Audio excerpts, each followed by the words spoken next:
안녕하세요. 저는 디자인 패턴의 프록시 패턴 발표를 하게 된 유재입니다. 목차를 살펴보면 프록시 패턴의 개요를 먼저 보고 예제로 어떻게 프록시 패턴이 구현이 되는지 살펴보고 그 프록시 패턴의 구현 문제에 대해 다뤄보고 그 문제를 해결할 다이나믹 프록시에 대해 알아보고 실제로 프록시 패턴이 어디에 쓰이고 있는지 알아보는 식으로 발표를 진행해 보도록 하겠습니다. 프록시 패턴 개요입니다. 우선 프록시란 대리인이란 뜻으로 리팩터링 구류에 있는 프록시 패턴의 정의인데요.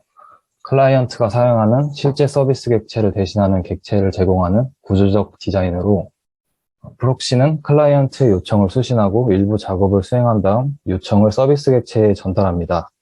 간단히 말해서 원본 객체를 대신하는 대리 객체가 클라이언트의 요청의 흐름을 제어한다고 말할 수 있겠습니다. 그럼 먼저 프록시 패턴의 UML을 살펴보겠습니다. 프록시 객체와 리얼 서브젝트 객체는 동일한 인터페이스의 구현체지만 프록시 객체가 실제 객체를 참조하고 있는 모양입니다. 프록시 객체는 클라이언트의 접근을 로그를 남기거나 실제 객체에서 가져온 데이터를 캐싱하거나 혹은 클라이언트의 권한에 따라 실제 객체를 보호하는 등 클라이언트 요청 흐름을 제어하는 역할을 수행합니다. 이런 식으로 프록시는 실제 객체의 대리인 역할을 하며 클라이언트의 접근을 제어한다고 이해하면 될 것 같습니다. 다음은 제가 아까 설명한 프록시 패턴의 쓰임새인데요. 이런 식으로 클라이언트의 요청에 대해서 리얼 서브젝트 데이터의 캐싱을 진행하거나 혹은 접근을 보호하는 등 이거 외에도 원격 서비스의 로컬 실행, 리소스가 무거운 객체의 지연 초기화, 로깅 처리 등의 다양한 변형으로 프록시가 활용됩니다. 그러면 간단한 예제를 보면서 프록시 패턴을 살펴보겠습니다. 저희가 이제 책을 검색하고 빌릴 수 있는 도서 대여 서비스가 있다고 생각해 보겠습니다. 우리는 어떤 책을 검색하거나 빌릴 때 이 서비스에 요청을 하면 이 서비스는 서버에서 그 책에 대한 데이터를 받아와 우리에게 보여준다고 가정하겠습니다. 그러면 이게 북 서비스에 대한 인터페이스입니다. 구현체는 도서 검색 메서드와 대여 메서드를 구현해야 합니다. 그리고 이 인터페이스를 구현한 북 서비스 실제 객체인데요. 해당 서비스를 이용할 때마다 서버에 연결 후 정보를 받아가지고 사용자에게 서비스를 제공합니다. 그래서 클라이언트가 중복된 요청을 하더라도 객체는 계속 서버에 연결하여 데이터를 가져오기 때문에 이는 서비스의 성능 저하로 이어질 수 있고 굉장히 느린 동작을 하겠죠. 그래서 이 문제를 프록시 패턴을 적용해서 캐싱 처리를 하고 성능을 향상시켜 보면은 이런 식으로 같은 북 서비스 인터페이스를 구현해서 클라이언트의 요청이 들어왔을 때 캐싱 작업을 수행 후 참조하고 있는 실제 객체에 클라이언트의 요청을 보내가지고 실제 객체의 코드는 수정하지 않고 추가 기능을 붙일 수 있는 거죠. 이런 식으로 프록시 패턴을 이용하면 솔리드 원칙의 OCP 원칙을 준수할 수 있다고 합니다. 그런데 위의 구현 방식은 두 가지 문제점이 있습니다. 인터페이스에서 이렇게 두 가지 메서드가 아니라 만약에 저희가 구현해야 할 메서드가 수십 개, 수백 개라고 가정을 했을 때 저희는 이 프록시 객체를 구현할 때마다 만약에 캐시 서비스를 넣고 싶다면 모든 메서드에 캐시 기능을 하는 코드를 중복해서 구현해야겠죠.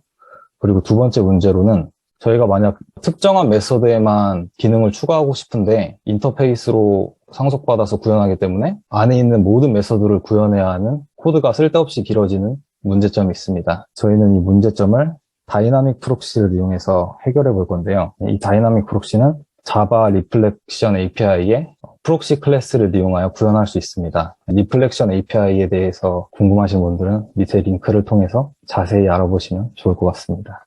이게 구현 방식인데요. 위에 예제 시나리오를 그대로 가져와서 프록시 클래스를 동적으로 런타임에 생성할 수 있는 방식입니다.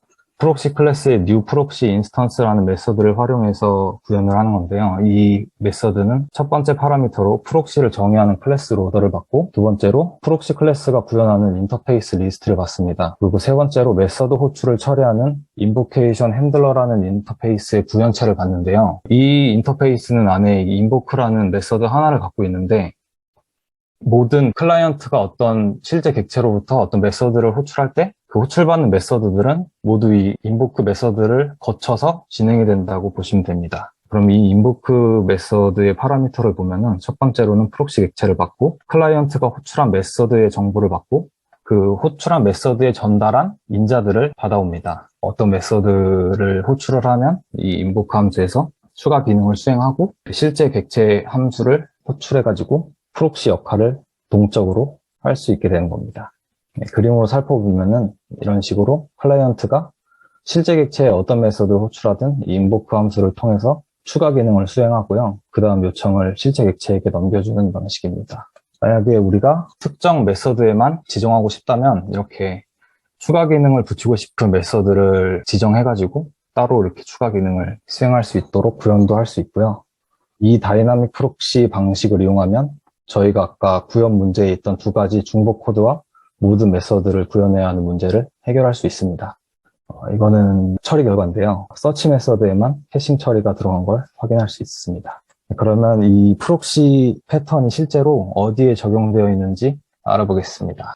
아시는 분은 아시겠지만 스프링 AOP의 트랜잭셔널 어노테이션을 살펴볼 건데요. 알아보기 전에 하나만 짚고 가겠습니다. 제가 앞서 설명해드린 리플렉션 API 이외에도 다른 방법으로 동적 프록시를 생성하는 방법이 하나 더 있는데 CGLib이라고 외부 라이브러리인데 이 두 가지 방법의 차이를 간단히 설명해드리면 리플렉션 API는 인터페이스를 기반으로 프록시를 생성하고 CGLib은 클래스를 기반으로 프록시를 생성하는데요. 성능 면에서 CGLib이 유리하고 예외를 덜 발생시키는 장점 때문에 스프링 부트 AOP에서는 프록시를 생성할 때 기본적으로 이 CGLib을 활용해서 프록시를 생성한다고 해요.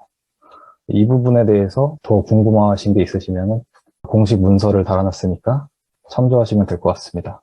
그래서 이 트랜잭셔널 어노테이션도 프록시 객체를 생성할 때 이 CGLib을 활용해서 생성한다는 점 유의하시고 내용을 이해하시면 좋을 것 같습니다. 네, 이게 트랜잭셔널 어노테이션을 적용한 세이브 멤버 메서드인데요. 예제 코드를 살펴보면 멤버를 데이터베이스에 저장하는 메서드인데 이 트랜잭셔널 어노테이션을 붙이면 이 세이브 멤버 메서드가 하나의 일련의 과정으로 만약에 저희가 이 레포지토리 세이브를 실행을 했는데 이 메서드가 정상적으로 종료되기 전에 예외가 발생하면 이 데이터베이스에 정보를 저장하기 이전으로 롤백을 시켜주는 트랜잭션 처리를 할 수 있도록 해주는 어노테이션입니다. 이 동작 방식이 제가 앞에 설명해드린 프록시 패턴으로 동작하는데요.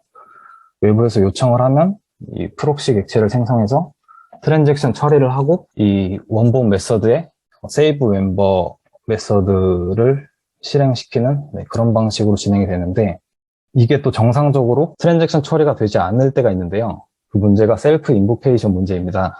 셀프 인보케이션 문제는 예를 들면 이렇게 같은 클래스 내부에서 트랜잭션 처리를 해야 되는 메서드를 다른 메서드가 호출했을 때 원래 이렇게 트랜잭션은 프록시 객체가 생성돼서 추가 기능을 수행해 줘야 되는데 현재 이 예제 코드는 서비스 객체 내부에서 호출하고 있기 때문에 이 트랜잭션 처리가 잘 되지 않는 문제가 발생합니다.